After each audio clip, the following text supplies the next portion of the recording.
Gobierno de México.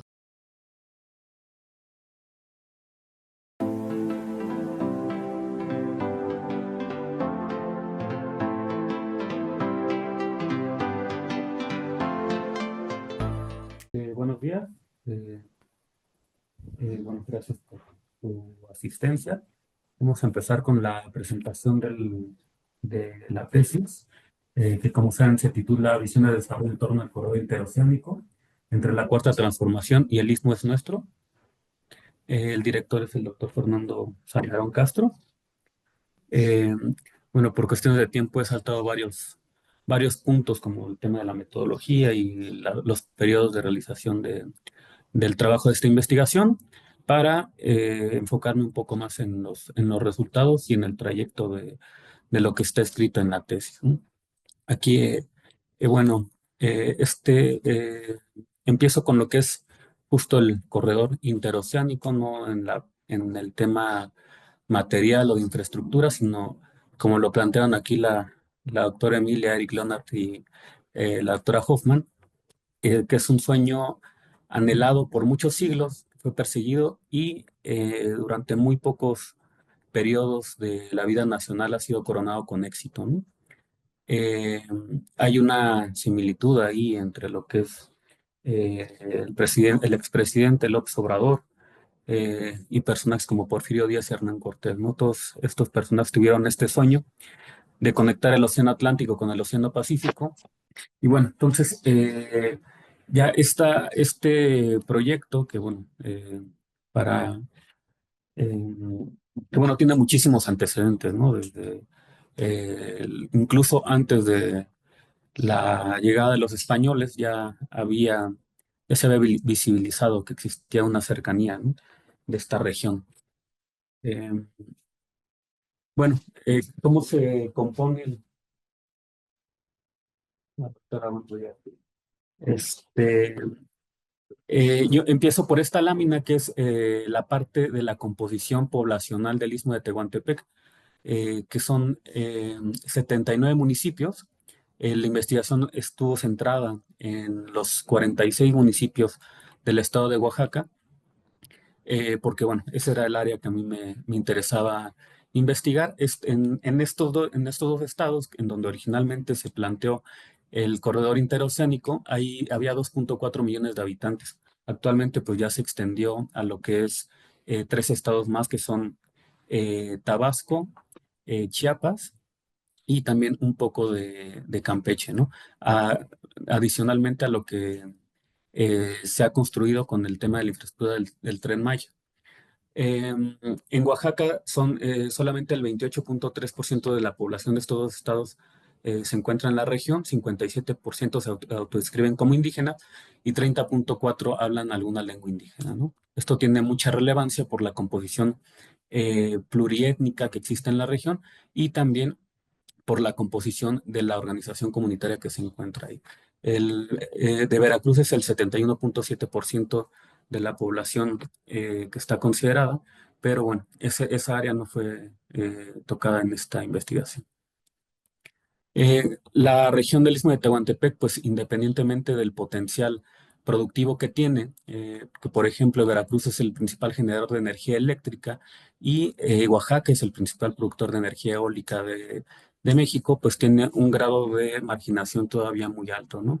Cuando se empezó el proyecto en 2018, 20.5% de la población eh, no, 45% de la población tenía una situación de carencia por servicios básicos en la vivienda, ¿no? Que es mucho más del doble del promedio nacional. Eh, Esta es la imagen de lo que es actualmente el corredor interoceánico. Originalmente solamente estaban planteados construir, bueno, modernizar las vías férreas que se tenían desde Salina Cruz hasta Medias Aguas y de Medias Aguas a Coatzacoalcos, que son la línea guinda y la línea azul que pueden ver en este mapa. Y actualmente ya hay una configuración muchísimo más amplia que nos permite ver cómo se ha extendido a través de la línea acá desde Salina Cruz, desde Ixtepec hasta Ciudad Hidalgo, Chiapas, y de ahí se pretende tener una conexión ya con Guatemala, a través también de las vías férreas.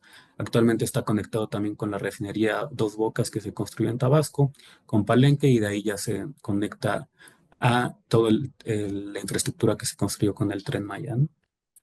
Esta plataforma, el corredor interoceánico, más allá de este sueño que les comenté inicialmente, pues es una plataforma logística, ¿no? Que incluye la modernización de estas vías, la construcción de 10 parques industriales y, bueno, muchos otros proyectos de producción y de distribución de energía eléctrica, gas, y también otros proyectos que se han adecuado recientemente, en los últimos 2 años, como una planta de generación de hidrógeno en Ciudad Ixtepec. Eso no está considerado en la investigación por obvias razones, ¿no?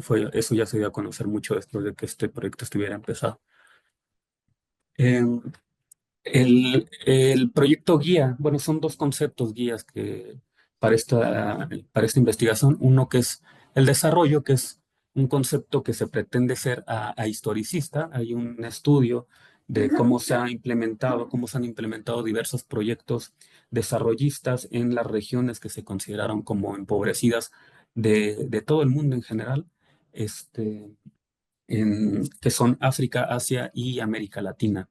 Eh, con este concepto se pretendía deslindar de las consecuencias históricas que habían llevado a estas zonas a la marginación, o que las habían mantenido en un grado de explotación de recursos naturales que no les había permitido generar una riqueza nacional suficiente para...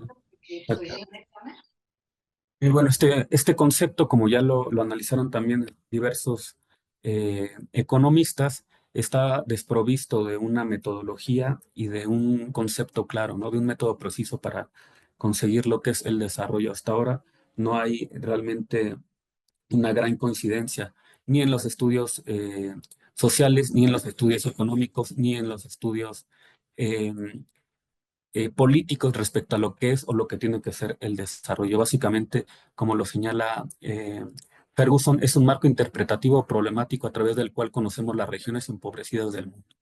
Es decir, el desarrollo, más que señalar un objetivo de bienestar o un objetivo de riqueza económica, señala que existen zonas pobres sobre las cuales se tienen que actuar, ¿no? Igual lo apunta con muchísima más claridad. Lo que se desarrolla no es un país, sino un patrón de poder, o en otros términos, una sociedad.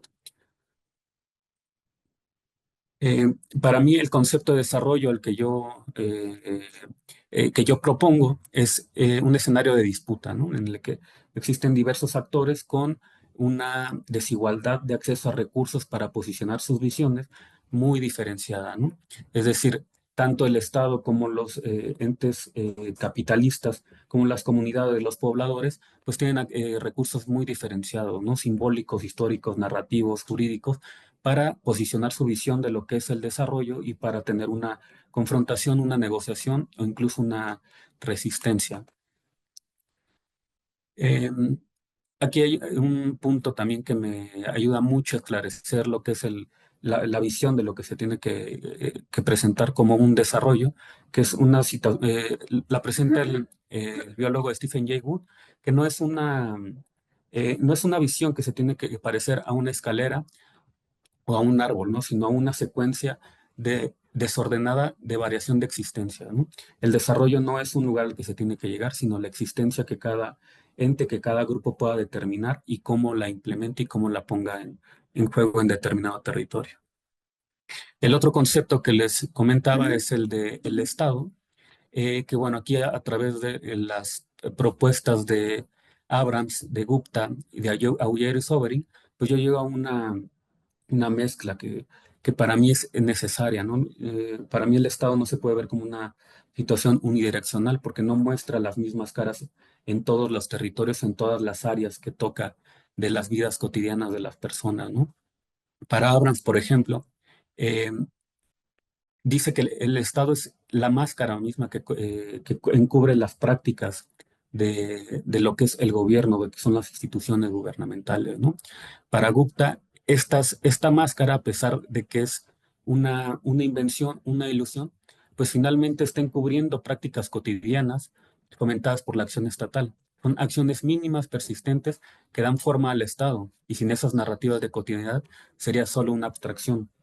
¿Qué propone esto? Que el Estado se tiene que ver en las acciones mínimas y en el contacto que tiene con todos los actores que lo circundan, ¿no? Con las poblaciones del Istmo de Tehuantepec, con las comunidades, con los actores empresariales, con las autoridades de otros niveles, ¿no? Que también forman parte del Estado, pero que también interaccionan con el Estado de manera general. Y Aullier y Sobering lo que proponen eh, es que en esta cotidianidad los actores, los pobladores, eh, aprenden en la interacción con el Estado en acciones mínimas, ¿no? Como esperar en una fila por un subsidio, pagar una multa de tráfico, ¿no? Es decir, cómo interactúan cuando un gobierno está proponiendo una acción de desarrollo como la creación de infraestructura, como la modernización de unas vías férreas. Ahí es donde tenemos que ver el Estado. Cómo toca a estas instituciones, qué es lo que pide a estas instituciones y qué elementos utiliza para posicionar sus propias necesidades. En el contexto histórico en el que se encuentra este proyecto, es un periodo que inicia a finales del siglo XX eh, y que se prolonga dispersamente en diversos países de América Latina, ¿no? Es lo que es la etapa de la nueva izquierda latinoamericana, que inicia cuando Hugo Chávez gana las elecciones presidenciales en Venezuela, y a partir de ahí se da un proceso de 7 años que en 2005 desemboca con que 3/4 partes de la población mundial estaban siendo gobernadas por gobiernos de izquierda o por gobiernos que habían surgido de movimientos sociales, incluso indígenas, como en el caso de Bolivia, y que, bueno, encuentran diversas coincidencias, aunque realmente los proyectos de cada uno de estos países pues son diametralmente distintos, ¿no? Uno de los objetivos prioritarios es buscar devolver alguna centralidad al Estado. Después de toda la época neoliberal en la que se había adelgazado al Estado y el gobierno había perdido cada vez más capacidades, pues estos gobiernos intentan devolver centralidad en el desarrollo de los países y en la toma de decisiones tanto políticas como económicas. El siguiente objetivo que es claro para estos gobiernos es la reducción de la pobreza, que se han tenido logros bastante importantes, aunque desde la crítica que se hace a estos gobiernos es que nunca se salieron de la ortodoxia neoliberal, ¿no? Eh, no comprometen esta ortodoxia neoliberal en el plano internacional, en las conexiones globales económicas que ya se habían forjado, aunque a nivel interno utilizan todas las herramientas posibles que están a su alcance para generar algunas modificaciones de pequeño o de largo alcance, ¿no? Por ejemplo, aquí están los ejemplos de Brasil, que 5 años, en 2003, cuando inicia el gobierno de Lula, poco antes de que inicie el gobierno de Lula da Silva, que fue en 2005, el 19,4% de la población está en condiciones de pobreza, y en 2011 se redujo a 8,15%, ¿no? Entonces son 10 puntos porcentuales que difícilmente se hubieran logrado sin esta etapa, aunque, bueno, la crítica persiste, ¿no? Eh, ¿Y por qué persiste esta crítica? Porque estos gobiernos han generado una tendencia nuestra activista, que es la dependencia, una fuerte dependencia también hacia el uso de los recursos naturales y a ver a la naturaleza como un recurso utilizable para los fines societales, ¿no? Difícilmente han logrado tener un equilibrio importante en las acciones de desarrollo con la naturaleza, ¿no? Esa es una de las críticas más fuertes. Estos gobiernos se caracterizan por la explotación de grandes volúmenes de recursos naturales que se exportan como commodities. Los commodities alcanzaron también una etapa de precios muy altos, distintos commodities, desde la soya hasta los minerales para la industria, para diversas industrias en realidad. Eh, y bueno, se genera una muy fuerte dependencia de estos gobiernos hacia estos commodities, ¿no? El Estado, además de que se estaba tratando de recuperar la centralidad por parte del gobierno, pues tiene otras características muy importantes, ¿no? Que es la ambivalencia, es decir, que estos mismos proyectos de desarrollo que pretenden generar bienestar, en realidad lo que están generando también es una exclusión y una dependencia muy fuerte y un despojo también de territorios y de recursos para poblaciones muy variadas en el continente, ¿no? Y otra característica es la transicionalidad, ¿no? Eh, ¿Qué es esto? Es decir, los gobiernos atienden primero los intereses que han impuesto los grandes capitales globales y después de eso tratan de adecuar sus estrategias políticas y de gobernanza para obtener los propósitos que ellos se han planteado, ¿no? Desde una perspectiva que también me parece muy importante, aunque también hay que matizarla. Bauman plantea, por ejemplo, que los estados finalmente, aunque puedan tener o no un poco mayor de peso en las decisiones en esta estrategia de transnacionalidad, también se está planteando una mayor legitimidad para los gobiernos de la nueva izquierda, que es, estos gobiernos, al surgir de movimientos políticos, como el caso de los obreros de Brasil y como en México, de un conglomerado de grupos políticos que habían forjado alguna trayectoria dentro del espectro de la izquierda, pues tienen mayor legitimidad para lograr proyectos que no se habían concretado en los años del neoliberalismo, ¿no? Y que los gobernantes que representaban a esa corriente ideológica, pues no contaban con el apoyo social, como sí lo tienen estos gobiernos. En el caso de México, López Obrador, que obtuvo la presidencia con una amplia ventaja y con el respaldo social que él lo argumentaba como una legitimación social muy fuerte, ¿no? A la par de de la centralidad del Estado, se aplica otra estrategia de territorialidad que está centrada en concentrar los esfuerzos del Estado, de los gobiernos, en zonas específicas donde pueden generarse grandes acumulaciones de capital, independientemente de que haya otras zonas muy vastas también que cuentan con grandes grados de marginación.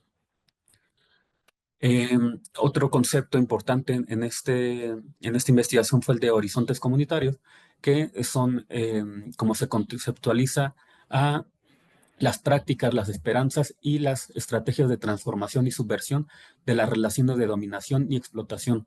Son horizontes comunitarios que tienen diversos grados de alcance, ¿no? Algunos muy mínimos que alcanzan a atender a comunidades pequeñas y otros que tienen relevancias regionales e incluso hasta nacionales, ¿no? Hay otros movimientos que, como parte de esos horizontes comunitarios, tienen diversos propósitos, desde la autonomía hasta la independencia económica, hasta la formación de proyectos que toquen en lo más mínimo al Estado, ¿no? Eh, bueno, ¿cómo se empieza ya a visualizar lo que son estas estrategias del Estado en el Istmo de Tehuantepec? Pues surge en 2019, bueno, 2018, ya con el gobierno de López Obrador, con una estrategia que aunque no fue planteada tan directamente, pues sí fue repetida en diversos discursos, ¿no? Que es bienestar y desarrollo. Este binomio, aunque pudiera parecer sumamente favorable para las condiciones societales mexicanas, en realidad pues implicaba dos cosas, ¿no? El bienestar comprendido como la transferencia de grandes cantidades de dinero a través de programas sociales a la población empobrecida y el desarrollo, ¿no? Que es la generación y la aplicación. La aplicación de grandes cantidades de recursos para generar infraestructura. Y bueno, aquí quiero resaltarte en alguna pregunta que Salvador hizo en algunos de los primeros comentarios de esta investigación. Por qué considero el proyecto de la cuarta transformación no extractivista? Porque bueno, primero también, a pesar de que se criticaba mucho a los gobiernos neoliberales por destinar recursos públicos para el beneficio privado, aquí hay un matiz importante, que es el gobierno toma el control de la ejecución pública de esta infraestructura, pero también está sirviendo principalmente a los circuitos de generación de riqueza transnacional, con lo que ya les comentaba. Bueno, de hecho, eso no se les comenté, pero parte de esta plataforma logística incluye la modernización de los puertos de Coatzacoalcos y de Salina Cruz. Entonces, se están utilizando grandes cantidades de recursos públicos para generar riqueza que aún no se encuentran bien los canales para que ésta sea redistribuida, ¿no? Aquí también hay una cita de López Obrador que nos permite ver cómo está planteado este proyecto de bienestar y desarrollo, dice, refiriéndose al corredor interoceánico. pero también al Tren Maya y a la refinería y también al aeropuerto Felipe Ángeles, ¿no? Estas obras son empleos, significan bienestar y desarrollo para nuestro país. Esto lo soñó Juárez, lo soñó y lo convirtió en realidad Porfirio Díaz, porque él hizo este puerto de Salina Cruz, hizo también el tren del Istmo, el puerto de Coatzacoalcos, recurriendo a una estrategia también de legitimación a través de periodos que considera como gloriosos de la vida nacional, pues él lo toma como para eh, fortalecer su proyecto, ¿no? Y presentarse también como un personaje que está dando a la nación una estrategia de generación de riqueza, ¿no? A la crítica de este proyecto, pues vienen de diversos lados, que se ven desde los despojos territoriales, el aumento de control sobre los territorios, la partidización de las poblaciones a partir de esas transferencias económicas, estrategias de contrainsurgencia que obviamente están vinculadas con el control del territorio y la prolongación de procesos de desarraigo, ¿no? Que también están mucho más detallados en la tesis y que en el Istmo de Tehuantepec tienen una larga trayectoria, ¿no? Desde la construcción de la refinería de Pemex hasta la construcción del conglomerado de parques eólicos más grande de América Latina. Eh, y también como parte de las respuestas a los discursos y a la estrategia implementada por el gobierno, pues se dieron diversos encuentros con las poblaciones. El primero de ellos se dio los días 30 y 31 de marzo de 2019, cuando se realizan las primeras asambleas indígenas.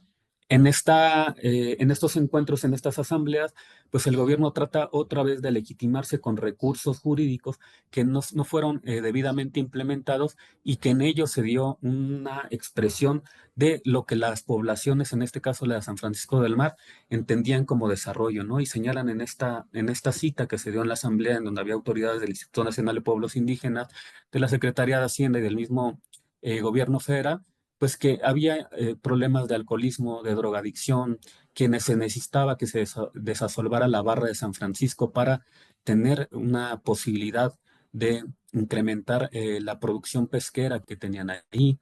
eh, y como esta cita había muchísima, ¿no? De lo que la gente ve como desarrollo y que no estaba, pero ni cerca a lo que el gobierno pretendía presentar con el proyecto interoceánico. Como otras estrategias que se analizan en esta tesis, pues existe lo que es el control de recursos, ¿no? El Estado como un ente que tiene prioridad para determinar cómo se utilizan y dónde se ejercen y cuándo se ejercen estos recursos. Un ejemplo claro es que para la modernización de las vías se utilizaron 5 veces más recursos que los que se utilizaron para el mejoramiento de casas que habían sido afectados por el terremoto de 2017 en el Istmo de Tehuantepec, que fue una de las zonas más afectadas del país. Y bueno, cómo se entiende esto? ¿Cómo se entiende la intervención del Estado? Y cómo se entiende las manifestaciones sociales por esta situación, ¿no? Parte de la estrategia también del gobierno ya con la construcción de la infraestructura fue retomar territorios que habían sido abandonados, ¿no? Las vías del tren para modernizarlas requerían que un largo trayecto desde Salina Cruz, incluso hasta Coatzacoalcos, donde se habían instalado viviendas, donde se habían instalado ya colonias enteras, pues fueran o desalojadas o reubicadas, ¿no? Aquí está el testimonio del señor Ángel, que es un era un habitante de la colonia Lomas de Galindo, que está pegada justamente a donde inicia el puerto de la administración portuaria de Salina Cruz, que decía, tenía una casa de construcción de más de 400 metros cuadrados, donde vivían alrededor de 14, 15 personas, tres familias, ¿no? Su familia y las familias de sus hijos, y que bueno, para él, que estaba denunciando que no conocía el proyecto, que no le estaban dando una alternativa y que durante décadas le permitieron vivir en esa zona, pues que solamente le iban a sacar de su casa, pues con los pies por delante, ¿no? Entonces, se ve también esta estrategia de desarrollo, cómo genera confrontaciones y cómo tiene incidencias en la vida, en las situaciones más íntimas de la vida personal, ¿no? Como despojar de una casa que había construido durante décadas con su trabajo y con la anuencia de gobiernos municipales, gobiernos estatales, autoridades que durante décadas no habían actuado, ¿no? Eh, y como esos ejemplos, también aquí está lo que se caracteriza, con lo que caracteriza como el cercamiento de nuevos territorios, ¿no? El nuevo puerto de Salina Cruz no se está construyendo donde estaba el anterior, ¿no? Sino se construyó en la agencia de Salinas del Marqués, donde también comunidades empobrecidas de salineros, de pescadores, de buzos, coexistían desde hace décadas, ¿no? Salinas del Mar, que es cierto, no es una agencia que haya sido, que haya nacido con ni siquiera con el municipio de Salina Cruz, pero se fue transformando con las expediciones que hacían pescadores y buzos y que ahora estaban siendo afectados, ¿no? En este caso, los salineros perdieron una cosecha de sal de, no recuerdo bien, las cifras fueron 150 o 180 toneladas, me estoy tapando aquí la pantalla, pero bueno, perdieron toda la cosecha del año 2019 porque al colocar las piedras del nuevo rompeolas, el nivel del mar subió y la zona de trasvase, donde estaban las zonas de cultivo de sal, pues se vieron inundadas, ¿no? En los meses de marzo y abril, donde tiene que estar seco este terreno, pues tenía muchísima agua, ¿no? Otra vez el Estado actuó pues parcialmente, ¿no? Entregando apoyos de 10,000 pesos que no eran suficientes para cubrir el costo bueno, el precio que ellos habrían cobrado por la venta de sus cultivos. Y el otro ejemplo aquí es otro acercamiento del territorio que se da a partir de la construcción de parques industriales y un caso característico fue el de San Blas Atempa, donde con la manipulación de asambleas del Comisario de Bienes Comunales se intentó apropiarse de un territorio que tiene distintos referentes para la comunidad de Puente Madera, ¿no? Que son territorios que se utilizan religiosamente, simbólicamente, para las cosechas, para la vida cotidiana de una población que otra vez tiene grados importantes de precarización, ¿no? En esos territorios se va a cazar animales, se va a conseguir leña y a través de herramientas ilegales implementadas por el gobierno municipal, se intentó despojarlos. En el periodo de esta investigación no se había logrado, se había puesto una resistencia muy fuerte a la construcción de este parque, pero también por otros recursos utilizados por los agentes del Estado, como la criminalización de la protesta social y el uso incluso de las procuradurías, la Procuraduría Estatal para detener al agente municipal de Puente Madera, pues se venció esta resistencia, ¿no? El otro capítulo, el capítulo 4 de la investigación, está centrado en algunos proyectos comunitarios que han tratado de subsistir en el Istmo de Tehuantepec con apoyos más o menos importantes o menos importantes por parte del Estado y de los gobiernos, ¿no? Uno de los que resalto con mayor fuerza es la cooperativa creada en la década de los 80 en Ciudad Ixtepec de cafetaleros que se llama UCIRI y que por más de 40 años ha trazado una trayectoria en la que está enfocada en generar la dignidad de los pobres, ¿no? Es decir, en permitir que el comercio justo tenga una incidencia para que los cafetaleros vean al menos recuperado el dinero que invierten en sus cosechas. Y bueno, otra vez, este proyecto, hasta donde yo logré ver, no tenía vínculos importantes con el corredor interoceánico, ¿no? Estas personas de la cooperativa que tienen ventas en países como Suecia y Francia, pues no veían ni siquiera la forma en la que ellos pudieran trasladar su mercancía de Ixtepec a Coatzacoalcos y a partir de ahí trasladarla a otros países, ¿no? No había ni siquiera ese trabajo para intentar conectar estos dos proyectos. Como estos, hay muchos que están centrados en la zona de Ixtepec, en Comitancillo, organizaciones de productores, personas que intentaban eh, insertar proyectos distintos en la zona del Espinal, por ejemplo, donde se intentó construir un parque dedicado a la ciencia y a la generación de conocimientos para implementarlo en esta plataforma logística. Tampoco se han tenido grandes avances por parte del gobierno federal en ese sentido. Eh, Como ya les comentaba, también eh, organizaciones como UCISONI y otras de derechos humanos de nivel nacional, pues han denunciado que hay estrategias de criminalización y del uso de fuerzas paraestatales para presionar a los opositores a este proyecto, ¿no? Entre octubre de 2021 y marzo de 2023, organizaciones como el Centro Mexicano de Derecho Ambiental y el Centro de Derechos Humanos Miguel Agustín Pro Juárez, que son organizaciones de derechos humanos con mucha trayectoria y con un gran respaldo internacional, denunciaron que había habido 26 agresiones en contra de personas defensoras de derechos humanos. Un ejemplo que saltó a la opinión pública con mucha fuerza fue el de la profesora Micaela Valdivieso, que fue detenida por oponerse a la construcción de infraestructura en la zona de Guichicovi, ¿no? Y como estos ejemplos hay muchísimos, eran 26 hasta 2023, pero en el siguiente año se multiplicaron hasta llegar a una centena de casos, incluso de homicidios de personas que estaban oponiéndose a la construcción de este proyecto. Eh, bueno, ya resumidas cuentas, pues las estrategias del Estado para implementar un proyecto de desarrollo, pues en alto grado han dejado fuera o han tenido vínculos muy eh, disminuidos con las comunidades y con proyectos de autonomía que pudieran implicar un desarrollo muchísimo más fuerte, ¿no? Se ha centrado en esta estrategia de entregar recursos para los pobladores y para algunos pobladores, ¿no? Porque también habría que apuntar que no toda la población desfavorecida o empobrecida entra dentro de los programas de asistencialismo social, ¿no? Em, lo que yo veo aquí es que la lucha contra este Estado transnacional y estos proyectos de desarrollo no son necesariamente perdidos y se tienen que mantener porque es una de las únicas alternativas para lograr, primero, obtener algún beneficio de parte de este proyecto y dos, mantener vivos proyectos con grados de autonomía diversificados que puedan tener también una incidencia importante en el desarrollo comunitario.